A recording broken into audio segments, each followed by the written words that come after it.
Hello student, very warm welcome in Prachi foundation online classes and student. आज हम पहुंचे हैं लेक्चर नंबर 1 और लेक्चर नंबर 1 आपका साइंस का है और चैप्टर का नाम जैसे कि आपको स्क्रीन पे दिखाई दे रहा है, न्यूट्रिशन इन लिविंग ऑर्गेनिज्म। और हम इसमें बात करेंगे प्लांट्स के बारे में।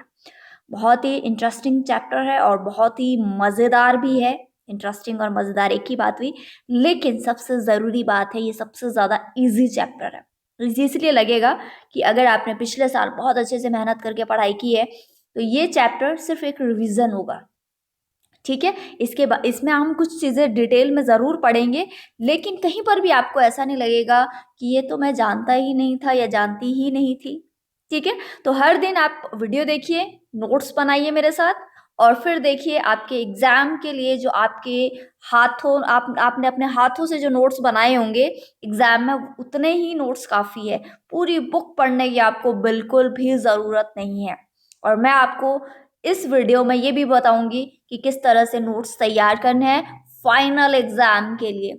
ठीक है, तो सबसे पहले बच्चा हम देखते हैं कि हमको टॉपिक कौन कौन से कवर करने हैं। ठीक है, तो सबसे पहले आज हम टॉपिक कवर करेंगे, इस चैप्टर के इंट्रोडक्शन समझ लेते हैं, न्यूट्रिएंट्स के बारे में समझ लेते हैं, न्यूट्रिशन के बारे में समझ लेते हैं, ऑटोट्रॉफिक न्यूट्रिशन के बारे में समझ लेते हैं, और साथ में समझ लेते हैं हेटरोट्रॉफिक न्यूट्रिशन के बारे में। ठीक है, समझेंगे पढ़ेंगे उतना ही जितना कि आप उसको समझ सको। पूरा फोकस लगा देना है अभी स्टडी में। अभी स्कूल देखिए, अगर कोई बाद में देखेगा 2021 के बाद तो उनके लिए उनको पता होगा कि 2021 में आज डेट है 26 अप्रैल।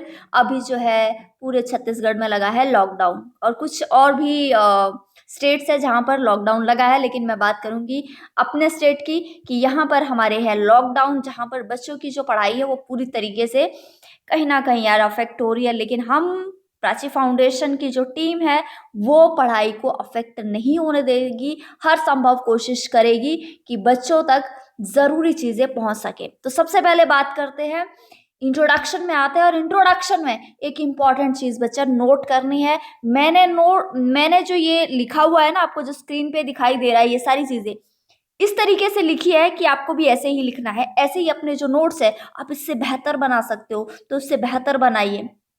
कम से कम ऐसे तो आपको तैयार करना ही है। ठीक है, इंपॉर्टेंट चीज क्या है बच्चों कि हम न्यूट्रिशन के बारे में पढ़ रहे हैं, लेकिन न्यूट्रिशन आया कहाँ से? आया कहाँ से? न्यूट्रिशन हमको मिला फूड से। तो सबसे पहले जान लेते हैं कि फूड क्या है। Food is essential. असेंशियल होता है जरूरी, important for all living organism. तो लिविंग ऑर्गेनिज्म कौन होते हैं ये आपको पता है, लिविंग और नॉन लिविंग। पिछले साल आपने कॉन्सेप्ट समझा होगा। तो जितनी भी जिंदा चीजें हैं, चाहे वो बहुत बड़ी बड़ी हो या फिर इतनी छोटी कि आपकी जो नेक्ड आई है, यानी बिना माइक्रोस्कोप से आप उनको नहीं देख सकते, उनको भी लिविंग कहा जाएगा। यानी जितनी भी जिंदा चीजें हैं वो सारी की सारी किसमें आएगी? लिविंग ऑर्गेनिज्म में। तो जितनी भी लिविंग ऑर्गेनिज्म के लिए या जितने भी लिविंग ऑर्गेनिज्म है उनके लिए जो सबसे जरूरी है वो है फूड है। अब फूड में भाई ऐसा क्या है? फूड में ऐसा क्या है जो इसको सबसे असेंशियल असेंशियल असेंशियल का सिनोनिम अगर हम ले तो हम ले सकते हैं इसका इम्पोर्टेंट, जरूरी, हिंदी में जरूरी। तो इसमें फूड में ऐसा क्या है कि ये सबसे जरूरी बोला गया है कि सारे लिविंग ऑर्गेनिज्म के लिए, जिंदा रहने के लिए जो फूड है वो बहुत ही ज्यादा इंपॉर्टेंट है। तो बच्चा इसमें जो सबसे जरूरी है वो है इसके कंपोनेंट, इसके पौष्टिक तत्व है फूड के अंदर। अब वो क्या क्या है? वो है कार्बोहाइड्रेट, वो है प्रोटीन, ये है फैट, विटामिन एंड मिनरल्स। ये भी बताइए आपने पढ़ा है कि नहीं पढ़ा है? बिल्कुल पढ़ा होगा जब आप और क्लास 1 2 3 4 या 2 3 4 5, अब तो 1 से स्टार्ट है, आपने ये सारी चीजें जो है तब से लेकर आप पढ़ते आ रहे हो। तो इसमें नया लगा कुछ? कुछ भी नहीं है नया। और भाई आप इंसान हो, सीधी सी बात है, खाना नहीं खाओगे आपको एनर्जी नहीं मिलेगी। ठीक है, खेलना तो बहुत दूर की बात है, आप पढ़ भी नहीं पाओगे। पढ़ना तो दूर की बात है, आप धीरे धीरे बीमार होने लगोगे। तो ये तो बात आपको पहले से ही पता है कि भाई हमको जिंदा रहना है तो फूड तो जरूरी चाहिए।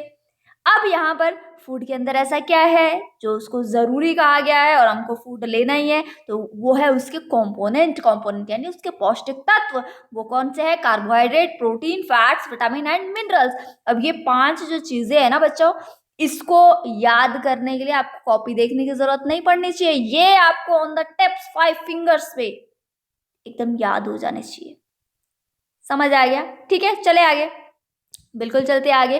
तो इस तरीके से अगर हम बात करें न्यूट्रिएंट्स की, अभी अभी जो हमने पीछे पढ़ा है, ये देखिए ये पीछे पढ़ा, तो अगर हम बात करें न्यूट्रिएंट की डेफिनेशन की, तो डेफिनेशन बच्चा कैसे लिखोगे? द कंपोनेंट अभी पढ़ा ना हमने, कौन कौन से? कार्बोहाइड्रेट, और क्या पढ़ा?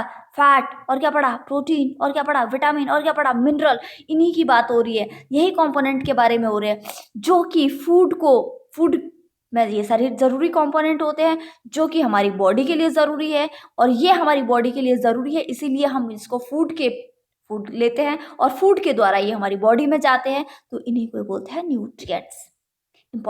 इंपॉर्टेंट चीज याद कर लो कि the nutrients enables living organism to build their body, कि जितने भी हम न्यूट्रिएंट्स लेते हैं, ये 5 तरह के जो न्यूट्रिएंट्स हम लेते हैं, ये हमारी बॉडी को बिल्ड करने के, मजबूत बनाने के, स्ट्रांग बनाने के काम आती है। हम बड़े होते हैं, आप लोगों की जिस एज ग्रुप में हो अभी, आपकी बॉडी जो है वो ग्रोथ कर रही है, ठीक है, लंबाई आपकी बढ़ रही है, ठीक है, to repair damage part of their body, ठीक है। कई बार आप डैमेज सिर्फ यही नहीं होता है कि जो आपको दिख रहा है वही आप उसको डैमेज में बोलो, नहीं, कि आप गिर गए, चोट लग गया, वो तो आपको दिख गया, इंटरनल डैमेज भी होता ही जाता है। हमारे जो सेल्स है वो अगली क्लासेस में आप अच्छे से पढ़ोगे, वो भी हर जो हमारे रेड ब्लड सेल होते हैं, व्हाइट ब्लड सेल्स होते हैं, ठीक है, वो भी जो है नए नए बनते रहते हैं, वो भी किस लिए, किस कारण से? इन्हीं न्यूट्रिएंट्स के कारण, इसी एनर्जी के कारण। और ये एनर्जी कहाँ से मिलती है? हमको फूड के द्वारा मिलती है।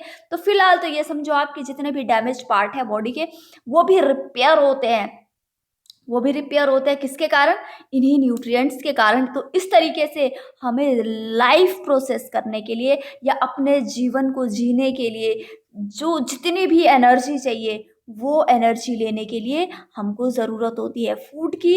और फूड के अलावा नहीं, फूड में ऐसा क्या होता है? फूड में ये सारे न्यूट्रिएंट्स होते हैं, ठीक है बच्चों।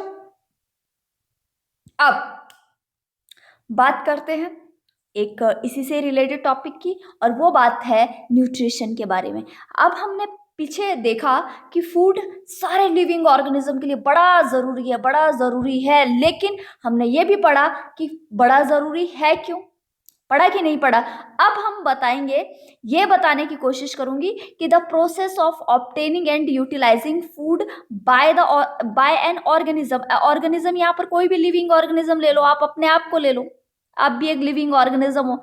आपके द्वारा आपने जो खाना खाया और उसके द्वारा आपने उसको, जो आपकी बॉडी ने उसको जो एब्जॉर्ब किया, उसके न्यूट्रिएंट्स को, जो उसमें प्रोटीन था, उसमें जो कार्बोहाइड्रेट था, फैट था, विटामिन, मिनरल था, ये सारी चीजें जब आपकी बॉडी ने एब्जॉर्ब की, उससे एनर्जी ली, तो उसको बोलते हैं न्यूट्रिशन आपकी बॉडी के द्वारा ये न्यूट्रिएंट्स को ऑब्टेन करना और लेना और यूटिलाइज करना, उसको डाइजेस्ट या एब्जॉर्ब करना, दैट इज कॉल्ड न्यूट्रिशन। अब बच्चे, अब आप लोग इंपॉर्टेंट पॉइंट लिख लो, यानी वीडियो पॉज कर लेना, पहले लिख लेना, या फिर पहले समझ लो उसके बाद वीडियो पॉज कर लेना। The process of obtaining food is not the same in all organism. आगे आपने देखा है कि मैंने बात की थी, हम ऑटोट्रॉफिक और हेट्रोट्रॉफिक न्यूट्रिशन के बारे में पढ़ेंगे, तो यहाँ पर यही डिवीजन हो रहा है, यहाँ पर इसी डिवीजन के बारे में बात की जा रही है कि ये जो डिवीजन है वो आखिर किस कारण हुआ है। तो सबसे पहले समझ लो कि जितने भी लिविंग ऑर्गेनिज्म है उनका फूड लेने का जो तरीका है वो सबका अलग अलग होता है, ठीक है। सब एक ही प्रोसेस से, सब एक ही जैसे जो है वो फूड नहीं लेते हैं। तो इसी आधार पर, किस आधार पर? कि बेसिस ऑफ फूड हैबिट, कि सबकी फूड हैबिट एक जैसी नहीं होती। दूसरा, उनका जो न्यूट्रिशन की जो रिक्वायरमेंट है हर बॉडी की एक जैसी नहीं होती। तो इसी आधार पर कि दो कैटेगरी बनाई गई है। दो कैटेगरी कौन सी है? एक ऑटोट्रॉफिक न्यूट्रिशन और दूसरा हेटरोट्रॉफिक न्यूट्रिशन। तो ऑटोट्रॉफ्स जो है, सबसे पहले इसके बारे में बात कर लेते हैं कि ऑटोट्रॉफ जो है वो क्या है। ऑटोट्रॉफ, ठीक है, एक ग्रीक वर्ड है जिसका मतलब है ऑटो यानी सेल्फ और ट्रॉफ्स मतलब न्यूट्रिशन, यानी कि एक ऐसा मोड न्यूट्रिशन का जहां पर ऑर्गेनिज्म जो है अपना फूड जो है, अपना खाना जो है वो सिंपल मटेरियल से, सिंपल रॉ मटेरियल से खुद तैयार करते हैं, उनको बोलते हैं ऑटोट्रॉफ्स न्यूट्रिशन। अगर हम बात करें इसके एग्जाम्पल की, तो एग्जाम्पल में आप सबसे बढ़िया एग्जाम्पल प्लांट और कुछ बैक्टीरिया होते हैं जो कि अपना खाना खुद तैयार करते हैं। ठीक है, अब बच्चा हम बात करते हैं इसके सेकंड टाइप की, और सेकंड टाइप है हमारा हेटरोट्रॉफिक न्यूट्रिशन।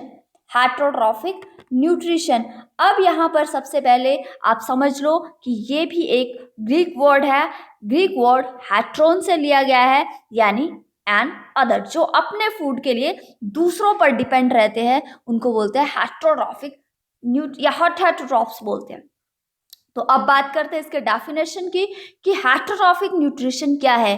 कि ये एक ऐसा मोड है न्यूट्रिशन का जहां पर ऑर्गेनिज्म जो है अपना खाना खुद तैयार नहीं करता, वो अपने फूड के लिए दूसरों पर डिपेंड रहता है। That is called heterotrophic nutrition. अगर हम बच्चा एग्जाम्पल की बात करें तो यहाँ पर कुछ प्लांट है, जैसे यहाँ पर आपको पीचर प्लांट दिखाई दे रहा है, और सारे all animals are example of heterotrophic nutrition. तो यहाँ पर कॉन्सेप्ट क्लियर हो गया होगा।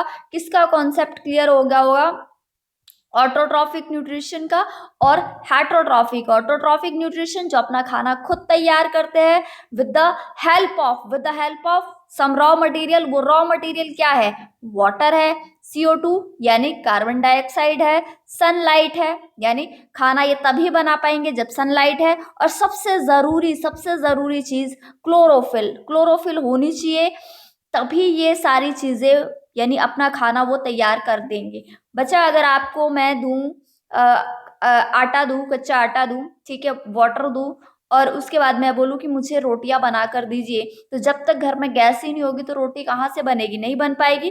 तो अगर ये सारी चीजें मौजूद है, वाटर मौजूद है, कार्बन डाइऑक्साइड मौजूद है, सनलाइट मौजूद है, लेकिन प्लांट के पास क्लोरोफिल नहीं है, इसके पास गैस ही नहीं है, तो ये खाना नहीं बना पाएगा। और ये जिस प्रोसेस से अपना खाना तैयार करता है, यानी प्लांट जिस प्रोसेस से अपना खाना तैयार करता है उसको बोलते हैं फोटोसिंथेसिस। हम घर पे खाना तैयार करते हैं उसको बोलते हैं कुकिंग, और प्लांट जिस तरीके से अपना खाना तैयार करता है उसको बोलते हैं फोटोसिंथेसिस। ठीक है, और यहाँ पर एनिमल्स में हम देखते हैं कि I depend on plants for food, की अपना खाना खुद तैयार नहीं कर सकते हैं, ये अपने खाने के लिए प्लांट पर डिपेंड करते हैं। और हम लोग ह्यूमन भी, हम भी अपने फूड के लिए प्लांट और एनिमल दोनों पर डिपेंड करते हैं। अब तुम बोलोगे कि मैम खाना तो मम्मी तैयार करती है, लेकिन मम्मी के पास जो रॉ मटेरियल आता है, चाहे रोटी बनाने के लिए गेहूं आता है, ठीक है, या फिर चावल आता है, ये सारे प्लांट प्रोडक्ट है। आप लोग सुबह उठ के दूध पीते हैं, ये एक एनिमल प्रोडक्ट है। तो यहाँ पर हमारे पास रॉ मटेरियल से हम